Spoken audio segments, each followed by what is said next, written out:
Chapter 1. The Christmas Presents. $1.87. That was all.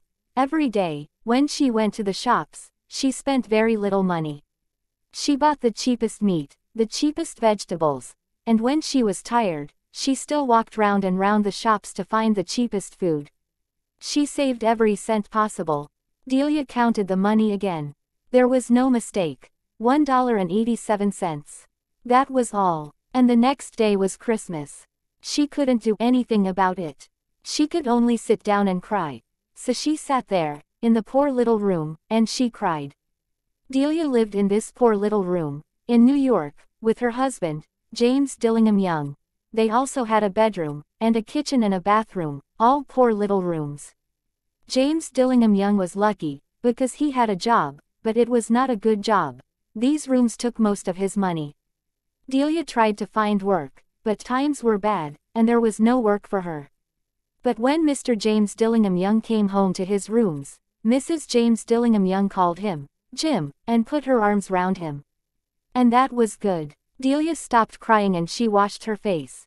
She stood by the window, and looked out at a gray cat on a gray wall in the gray road. Tomorrow was Christmas Day, and she had only $1.87 to buy Jim a Christmas present. Her Jim. She wanted very much to buy him something really fine, something to show how much she loved him. Suddenly, Delia turned round and ran over to look in the glass on the wall. Her eyes were bright. Now, the James Dillingham Youngs had two very special things. One was Jim's gold watch. It once belonged to his father, and, before that, to his grandfather. The other special thing was Delia's hair. Quickly, Delia let down her beautiful, long hair. It fell down her back, and it was almost like a coat around her. Then she put her hair up again, quickly. For a second or two she stood still, and cried a little. Then she put on her old brown coat, and her old brown hat, turned, and left the room. She went downstairs and out into the road, and her eyes were bright. She walked along by the shops, and stopped when she came to a door with, Madame Eloise, hair, on it. Inside there was a fat woman. She did not look like an Eloise. Quickly, Della let down her beautiful, long hair. Will you buy my hair? Delia asked. I buy hair, Madame replied. Take your hat off, then, and show me your hair. The beautiful brown hair fell down. $20, Madame said, and she touched the hair with her hand. Quick, cut it off. Give me the money, Delia said. The next 2 hours went quickly. Delia was happy because she was looking round the shops for Jim's present. At last she found it. It was a gold chain for the watch.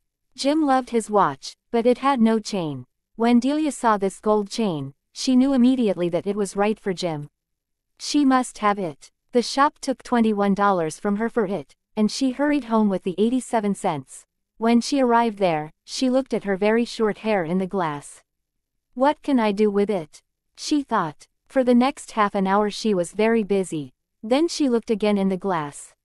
Her hair was now in very small curls all over her head. Oh, dear, I look like a schoolgirl, she said to herself. What's Jim going to say when he sees me? At 7 o'clock the dinner was nearly ready and Delia was waiting. Oh, I hope he thinks that I'm still beautiful, she thought. Oh dear, said Della. What's Jim going to say when he sees me? The door opened and Jim came in and closed it. He looked very thin and he needed a new coat. His eyes were on Delia. She could not understand the look on his face, and she was afraid. He was not angry or surprised. He just watched her, with that strange look on his face.